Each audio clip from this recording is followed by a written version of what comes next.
السلام علیکم ورحمۃ اللہ وبرکاتہ، نحمده ونصلی علی رسولہ الکریم، اما بعد فاعوذ باللہ من الشیطان الرجیم، بسم اللہ الرحمن الرحیم، رب اشرح لی صدری ویسر لی امری واحلل عقدۃ من لسانی یفقہوا قولی۔ ودہ چاہتے ہیں، کثیر بہت سے، من اہل الکتاب اہل کتاب میں سے، لو کاش، یردونکم رد یرد رد پھیرنا، اسی سے ردہ ہے، کاش پھیر دیں تم کو، لوٹا دیں تم کو، مرتد کر دیں تم کو، من بعد ایمانکم تمہارے ایمان لانے کے بعد، کفارن کافر کی جمع، کافر بنا کر، حسدن حسد کی وجہ سے۔ حسد کس کو کہتے ہیں؟ جیلسی کو، انوی کو۔ حسد کیا ہوتا ہے؟ حسد کی ڈیفینیشن کیا؟ جیلسی کیا ہوتی؟ کسی کے پاس نعمت دیکھ کر اس پر خوش نہ ہونا، اللہ کی تقسیم پہ راضی نہ ہونا، اور اس بات کی تمنا کرنا کہ یہ نعمت اس سے چھن جائے، اس کو حسد کہتے ہیں۔ من انفسہم ان کے نفسوں کی طرف سے، یعنی یہ ان کے نفس کا شر تھا، من بعد اس کے بعد، ما جو تبین واضح ہو گیا، تبین یتبین تبین بیان سے، بین سے واضح ہونا، ظاہر ہونا، ظاہر ہو گیا، لہم ان کے لیے، الحق ٹروتھ سچ، فاعفو پس معاف کر دو، عین فا واو اس کا روٹ ہے، عفا یعفو کا لفظی معنی ہوتا ہے مٹانا، معاف کرنا، درگزر کرنا، بدلہ لینے سے دستبردار ہونا، بدلہ نہ لینا، وصفہو اور درگزر کرو، معاف کر دو، درگزر کرو، وصفہو کا جو لفظ ہے اس کا روٹ ہے صاد فا ہا، صفحہ، صفحہ یصفحو، صفحہ کہتے ہیں پیج کو، صفحہ ہاتھ کی ہتھیلی کو بھی کہتے ہیں، کیونکہ یہ کیا ہے؟ سیدھی ہوتی ہے، یعنی پلین ہوتی ہے، اور اس پر آپ لکھ بھی سکتے ہیں۔ جب آپ کو کسی کا نمبر لکھنا ہو اور کاغذ نہ مل رہا ہو تو آپ ہاتھ کی بیک پہ نہیں لکھتے، کہاں لکھتے ہیں؟ ہمیشہ ہتھیلی کو پیج بناتے ہیں اپنا، کیوں؟ اس لیے کہ یہ سب سے زیادہ اسموتھ ہوتی ہے۔ تو وصفہو جو ہے ملامت چھوڑ دینا، تعلقات درست رکھنا، درگزر کرنا، کسی کے غلط کام پر اس کو آر نہ دلانا، اس کو شرمندہ نہ کرنا، اس سے باز پرس نہ کرنا، اس کو ملامت نہ کرنا، ٹھیک ہے؟ کیا معنی؟ طنز نہ کرنا اور اس کو ملامت نہیں کرنا، آر نہیں دلانا، درگزر کرنا بس۔ حتیٰ یہاں تک کہ، انٹل یأتی اللہ لے آئے اللہ بامرہ اپنا فیصلہ، ان اللہ بے شک اللہ علی کل شیء ہر چیز پر قدیر قدرت رکھنے والا ہے۔ ود کثیر من اہل الکتاب اہل کتاب کی ایک اور خصوصیت بتائی جا رہی ہے کہ ان میں سے اکثریت، میجورٹی کیا چاہتی ہے؟ لو یردونکم من بعد ایمانکم کفارا، کہ وہ تمہارے ایمان لانے کے بعد تمہیں دوبارہ سے پھر کافر بنا دے، تمہیں واپس پچھلے دین پہ لے جائیں۔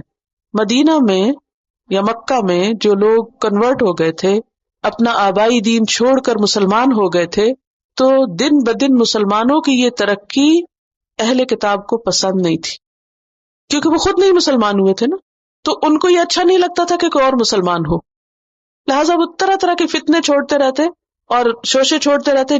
مقصد کیا تھا کہ اس کی وجہ سے مسلمان اپنے دین سے بددل ہو کر واپس پلٹ جائیں جہاں سے وہ آئے ہیں۔ تو اللہ تعالیٰ خبردار کر رہے ہیں کہ دیکھو، بہت سے اہل کتاب یہ چاہتے ہیں کہ تمہارے ایمان لانے کے بعد، دین میں آنے کے بعد تمہیں واپس کافر بنا دیں، اور یہ ہر دور میں رہا ہے کہ جب بھی کوئی شخص دین کے بارے میں سنجیدہ ہونے لگتا ہے یا دین کے بارے میں آگے آنے لگتا ہے تو دوسرے لوگ کانشیس ہو جاتے، یا نہیں ہوتے کہ اچھا یہ 5 وقت مسجد جانے لگا ہے، اب حجاب اوڑھ لیا، اچھا فلاں نے تو داڑھی بھی رکھ لی، اب تو فنڈامنٹلسٹ ہونے لگا ہے، اب اس کا کچھ بندوبست کرو۔ ایسا نہیں ہوتا کہ شیطان کھلا چھوڑ دے اور آپ کو آسان راستہ دے دے کہ اچھا چلو ٹھیک ہے سیدھے راستے پہ چلو۔ تو یہاں پر خبردار کیا جا رہا ہے کہ ایسا کیوں ہے؟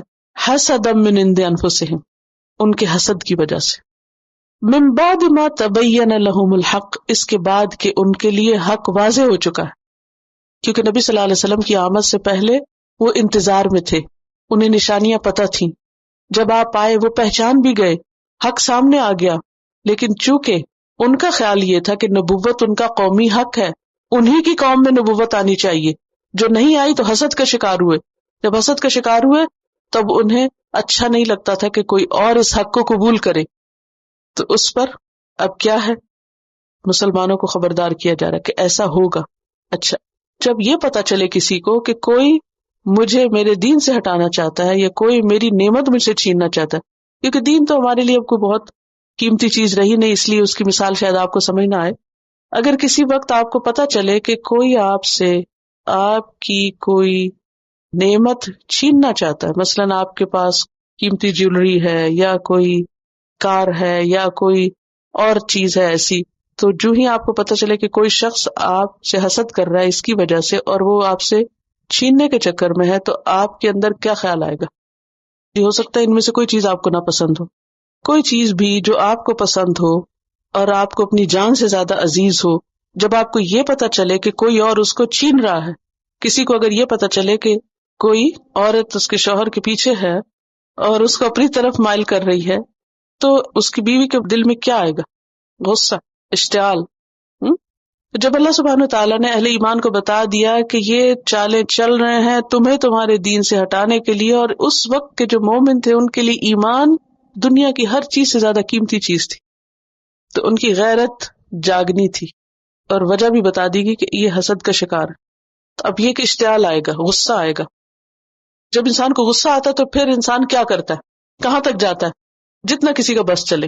ٹھیک ہے، مختلف لوگوں کا ریئیکشن مختلف ہوتا ہے. اب مسلمان ابھی کمزور تھے، اب اگر کسی طرح وہ ریئیکٹ کرتے تو نقصان کس کا ہوتا؟ بعض اوقات آپ نے دیکھا ہوگا کہ ایک شخص ظالم ہوتا ہے اور وہ کسی پہ ظلم کر رہا ہوتا ہے، اور مظلوم کا ریئیکشن بعض اوقات ایسا نیگیٹو ہوتا ہے کہ وہ کیا بن جاتا ہے؟ وہ ظالم بن جاتا ہے، اور جو اصل ظالم ہوتا ہے وہ آرام کر رہا ہوتا ہے. تو اس لیے یہاں پر کیا فرمایا گیا؟ فاعفو، یہ جو کر رہے ہیں نا، کرنے دو ان کو، معاف کرو، درگزر کرو. وصفحو، چھوڑ دو اس بات کو، اس پہ زیادہ توجہ نہ کرو. فاعفو وصفحو حتی یاتی اللہ بامرہ، یہاں تک کہ اللہ اپنا فیصلہ لے آئے. اور وہ فیصلہ کیا ہے؟ کہ تم اتنے مضبوط ہو جاؤ، اسلام کی اتنی ترقی ہو جائے کہ پھر تم ایسی چیزوں سے نبٹ سکو. لیکن ابھی کیا کرو؟ معاف کر دو، درگزر کرو. اب آپ دیکھیے کہ وہاں پیچھے بھی جب اللہ سبحانہ تعالیٰ نے دیکھا کہ مسلمانوں کا ایک لفظ مس انٹرپریٹ ہو رہا ہے، تو اللہ تعالیٰ نے دوسروں کو کچھ کہنے کی بجائے کس کو کہا؟ اہل ایمان سے کہا کہ یہ لفظ چھوڑ دو. یہاں غلطی کسی اور کی ہے اور سمجھایا کس کو جا رہا ہے؟ مسلمانوں کو، کہ تم فتنے سے بچو، فساد نہ پیدا ہونے دو، اور اپنی صلاحیتوں کو ابھی ایسی جگہ نہ لگاؤ کہ جہاں سے کوئی نتیجہ نکلنے والا نہیں. معاف کرو، درگزر کرو، تاکہ تم اپنے کام پہ فوکس کر سکو. اچھا، آپ نے دیکھا ہوگا کہ بعض اوقات انسان زندگی میں بیکار کی بحثیں اور لڑائیاں اور ایسی چیزیں چھیڑ بیٹھتا ہے جس کی وجہ سے وہ اپنے اصل کام کو بھی بھول جاتا ہے. فتنہ فساد کی وجہ سے عام طور پہ کیا ہوتا ہے؟ جو آپ کرنا چاہتے وہ رہ جاتا ہے. ایسی صورت میں انسان کو صبر سے کام لینا چاہیے.